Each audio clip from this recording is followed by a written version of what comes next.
Canola School on realagriculture.com is brought to you by Alberta Canola Producers Commission, Sask Canola, and Manitoba Canola Growers.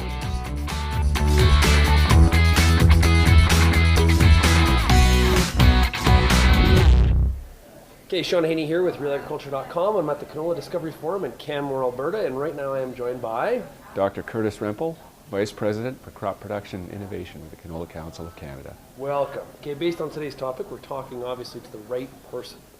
We are going to review 2015. Kind of a strange, odd year. What are some of your big takeaways? Well, takeaway number one is that we, as geneticists, we've known canola is a very plastic, resilient plant and crop. We saw that manifest itself in a number of different instances this summer in terms of response to abiotic stress factors, drought, frost, etc. We saw, well, I guess if you want to, you look at the year in review, the spring was incredibly promising. Great temperatures, moisture, great seed beds, early planting, people were out early. Everything should have gone well. And then we had this thing called no rain for two and a half months in large parts of the prairies. Apparently we need water for this crop to grow. Yes. But when all was said and done, we saw some really resilient crops across the prairies. Lots of the prairies we had, not only did we have too little water, first of all, then we had too much water, or we had too little water exacerbated with some big frost events. Yeah. And so we saw a canola plant, a crop across the prairies, thanks to good management by farmers and some incredible technology coming forward, do quite well. Now, sometimes I think people look at canola, maybe in comparison to soybeans. Yeah.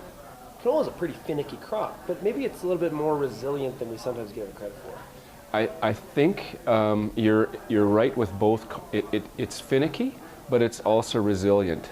And the trick is to understand when the finicky is coming into play, and when you kind of got to let go and just let it ride a little bit. Yeah. And that is so when you have that genetic plasticity, though a lot of good things can happen for you as a grower, and we saw that this year. Okay, so clearly a challenge in a different year. Murray Hartman had said to us earlier that it's a year where we want to forget about everything and just start fresh. The yields ended up being pretty good based on where we were, say, in April, May. I think so, and I think based on the yields are pretty good also based on historic stress events, right? If we look historically at when we have had large water deficits or multiple frost events, the yields ended up I think acceptable for a lot of growers based on what they could have had. And so I guess the other it goes back to a learning as well, is that because of these because of the environment that shaped up in spring, we had a lot of multiple emergence events on the field, right? So we had emergence flush 1, flush 2, flush 3. In some cases we had reseeding. I'll talk about the reseeding a little bit, but the other thing we learned is that as much as we strive for stand uniformity, as Canola Council agronomists, we're always looking for that uniform stand. It makes management decisions all the way through the season easier, and usually rewards you with a higher yield. This year we had what I call very variable stands, and we did learn that they are a lot of work for growers to manage. We learned that a lot of growers in Canada are up for that challenge. And we learned that you can manage that variability. It's not easy. You're going to have a very intense summer, I think, as a producer, but that variability can be managed, and there's lots of things that you can do to sort of even yourself out. So clearly, once we got past June, the rain did come for a good part of the West. Did we jump the gun on some of the reseeding? Because there were some crops that weren't reseeded that ended up being very good. I think there is there I'll have to narrow my comments a little bit. In the Red River Valley, where most of my, that's my backyard, reseeding is typically not paid off, and I think other parts of the prairies potentially as well. This year, it seemed that the farmers who did reseed got rewarded, And in some instances, farmers who didn't reseed but had that variable stand and managed it carefully, even though it was a lot of work, also were rewarded.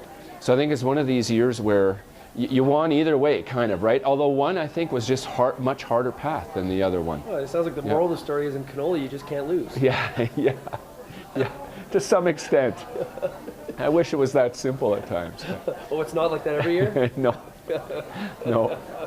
It's probably a testament, though, to planting technology, the hybrid, the yields, the genetic potential that seed companies are understanding fertilizer and banding and all of these sorts of things. I think some of these new technologies and what we're learning in terms of growing this crop, if we'd seen this 20 years ago, we wouldn't be sort of getting the resiliency we're getting. Would we have? Year.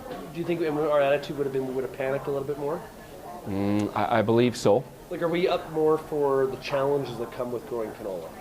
I think that's a fair way of saying it, Sean. We're up for the challenges. Yeah. Well, Curtis, thanks a lot for joining us today, and we look forward to talking to you again soon. Yeah, my pleasure.